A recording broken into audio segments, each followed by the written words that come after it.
अस्सलाम वालेकुम दोस्तों। प्रोग्राम सच का विद काशिफ म्यू के साथ मैं हाजिर हूँ। दोस्तों, आज हम बात करेंगे, एक तो जो जुडिशल कमीशन का ऐलान हो गया है, इंक्वायरी कमीशन, और उसके अलावा दोस्तों फैसल वाडा की कुछ मज़ीद पेशीन गोइयाँ आ रही हैं हुकूमत के हवाले से।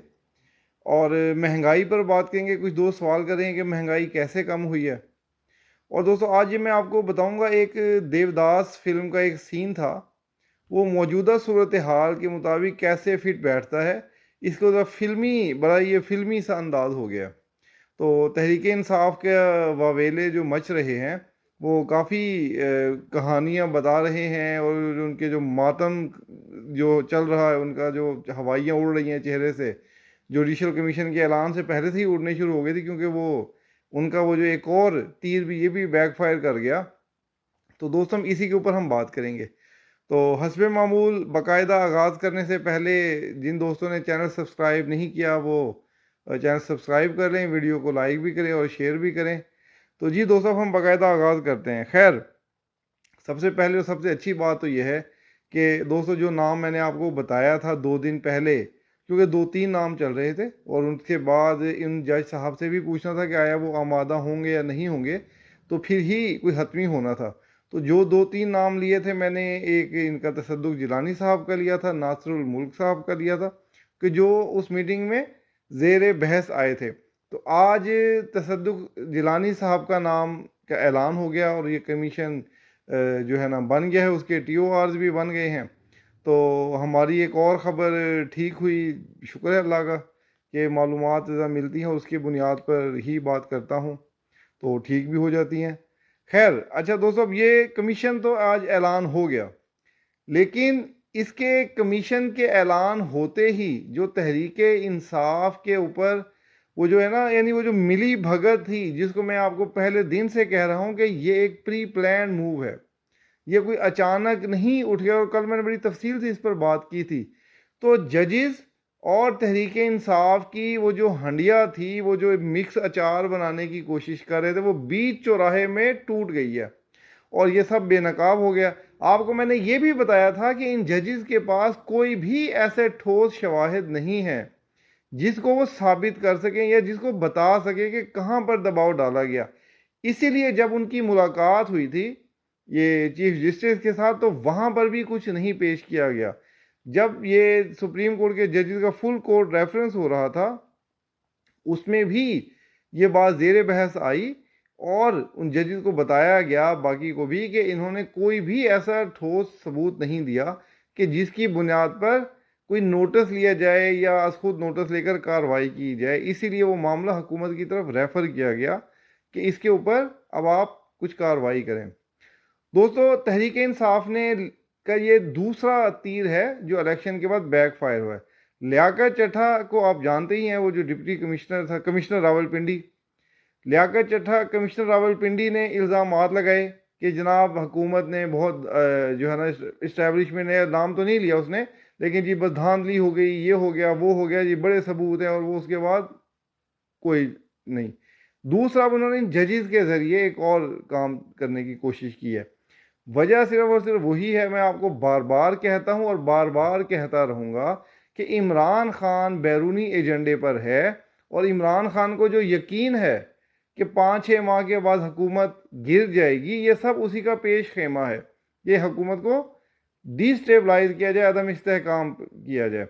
तो आज की इस मामले में मैं आपको ना, आज इस जो आज हुआ है, जो तहरीक इंसाफ के साथ जो हो रहा है, ये मैं आपको देवदास का एक सीन याद करवाता हूँ। अगर आपको याद होगा कि देवदास में वो माधुरी दीक्षित और वो जो एक काली बाबू थे, उनके दरमियान एक तकरार का मामला था। तो वो बड़ी चाल चल के आया था, वो जो काली बाबू था, कि वो माधुरी को बहुत ही बदनाम करवा देगा ये। और फिर माधुरी ने जब उसके कच्चे चट्टे खोले, तो वो खुद वहाँ पर मुंह दिखाने के काबिल नहीं रहा। तो उसने कहा था कि इसको नथ उतारना कहते हैं, कि नथ अब उतरी है काली बाबू। तो तहरीक इंसाफ की भी नथ एक बार फिर उतर गई है। यानी वो कोशिश कर रहे थे कि एक बार फिर इस्टेब्लिशमेंट के ऊपर निशाने लगाकर उसे कमज़ोर करेंगे और एक अदम इस्तेहकाम बर्पा करेंगे। लेकिन हुकूमत ने और सुप्रीम कोर्ट के चीफ जस्टिस ने और बाकी जजेस ने इसको भी नाकाम बना दिया। आज जो जुडिशल कमीशन का ऐलान हुआ है, जस्टिस तसद्दुक़ हुसैन जिलानी साहब बहुत ही नेक नाम है, और उनके ऊपर कोई भी मुतनाज़ फ़ैसला नहीं है जो उन्होंने दिया हो। जितने भी उनके फ़ैसले हैं सब आइन और कानून के मुताबिक हैं, जिन पर कोई उंगली नहीं उठा सकता। अब सारी की सारी जिम्मेदारी आ गई है 6 जजेस के ऊपर कि अब वो सबूत देंगे। तो सबूत उनके पास है ही नहीं। सबूत होते तो वो पहले ही दे चुके होते। उन्होंने तो सिर्फ अपने रेफरेंसेस को बचाने के लिए कार्रवाई की थी। अब वो इनके मज़ीद ज़्यादा सख्त कार्रवाई होनी चाहिए। और मैं एक बार फिर मुतालबा करता हूँ, जो मैं पहले दिन से कह रहा हूँ, कि इनको अब इमरान खान के केसेस सुनने से रोक देना चाहिए, ताकि ये उसको फैसला ना दे सकें। आपको मैं दोस्तों अफवाह बताता हूँ, अब बड़ी अफवाहें चल रही है। एक तो इमरान रियाज बहरूपिया बार बार कह रहा है कि जी इमरान खान को अभी पहले बनी गाला मुंतकिल किया जाएगा, फिर आहिस्ता आहिस्ता उसके केसेस ख़त्म किए जाएंगे, और फिर उसकी जो है ना रिहाई दे दी जाएगी अचानक आहिस्ता आहिस्ता करके। वो तो खैर क्या होना था, आज सानहा 9 मई के मुलजिमों की पहली खेप को सज़ा सुना दी गई है। तकरीबन 5-5 साल सज़ा सुनाई गई है, और अब इसके बाद बारी है लाहौर, रावलपिंडी और दीगर जगहों के मुलजिमों की, जहां उन्होंने ज़्यादा तोड़ फोड़ की थी। और अब मिलिट्री कोर्ट से भी फैसले आने वाले हैं इस हफ्ते में। अब जो हफ्ता शुरू हो रहा है, इसमें मिलिट्री कोर्ट में जो मुलजिम गिरफ्तार हैं उनके भी कुछ फैसले आ जाएंगे। और महमूदुर रशीद, एजाज चौधरी, वो जो है उमर चीमा गवर्नर जो था, और मियाँ असलम इकबाल तो खैर मफरूर है, ये लोग भी सज़ा याफ्ता होने वाले हैं। यास्मीन राशिद, सनम जावेद, इनको सज़ा शायद कुछ कम मिले, लेकिन सज़ाएं इनको भी मिलनी है। तो इमरान खान को जो लोग रिहाई के ख्वाब देख रहे हैं, या वो डॉलर्स के लिए ख्वाब दिखा रहे हैं, वो अभी अपने अरमानों पर ओस डाल लें। अलबत्ता इनको डॉलर्स के लिए देखते रहें, वो तो झूठ बोलना ही बोलना है उन्होंने। हम आपको सच बताते हैं और सच बताते रहेंगे। तो अभी इमरान खान की रिहाई नहीं हो रही, इमरान खान की सज़ा मज़ीद बढ़ रही है। अब अन करीब आपको इमरान खान को, जो लोग कह रहे हैं ना बनी गाला जाएगा, इमरान खान बनी गाला नहीं जाएगा। इमरान खान के साथ अडयाला में ही SOPs तय हो गए हैं, और वहाँ पर 2 दिन के लिए मुलाकातें हुआ करेंगी, बाकी 5 दिन इमरान खान अकेला रहेगा। तो इमरान खान के लिए आप लोग जो समझ रहे हैं या जो अफवाहें उड़ा रहे हैं, वो बिल्कुल इन अफवाहों में मत आएँ। इमरान खान अभी जेल में ही है और इस साल जेल में ही रहेगा। तो 2025 में आगे जाकर शायद किसी में उसको ज़मानत मिल जाए या रिहाई हो जाए ज़मानत पर, लेकिन इन केसेस से पीछा छुटना मुश्किल है।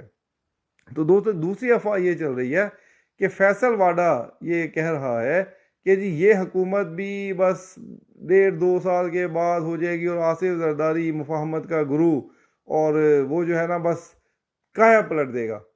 तो आसिफ जरदारी मुफाहमत का गुरु उसी वक्त है जब उसके पीछे इस्टेब्लिशमेंट का हाथ हो।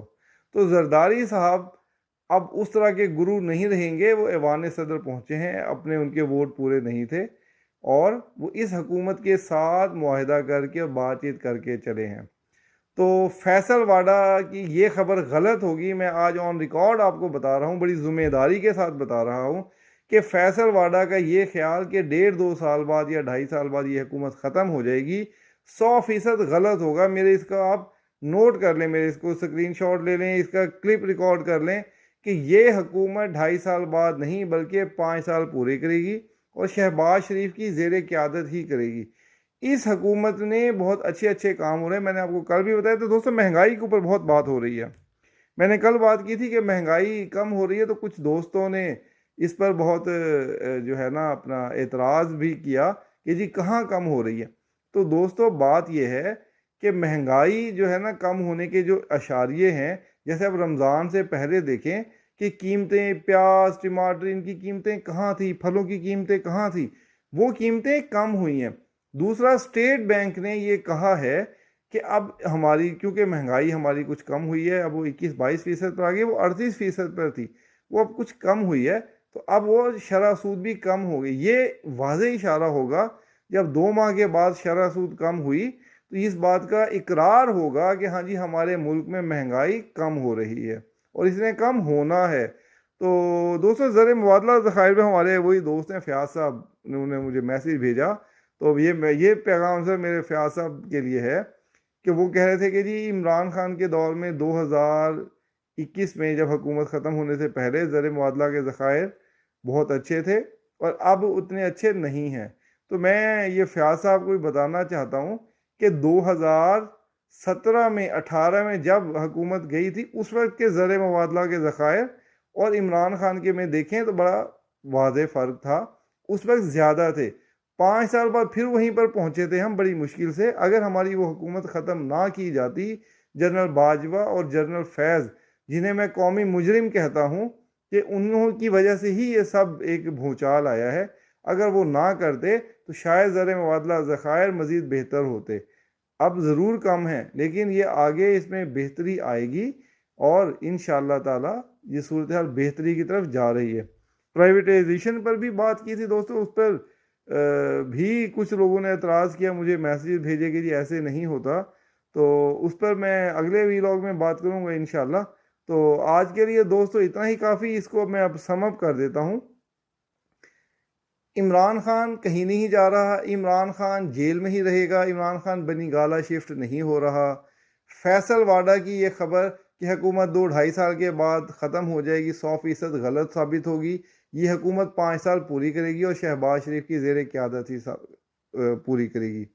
महंगाई कम हो रही है और इसके अलावा ये जो तहरीक इंसाफ का लियाकत चट्ठा के बाद दूसरा जो इन्होंने एक फायर किया था जजेस की शक्ल में 6 जजेस वाला, वो भी बैकफायर हो गया है। अब इन जजेस को अपने ही लिए मुंह छुपाना मुश्किल हो जाएगा।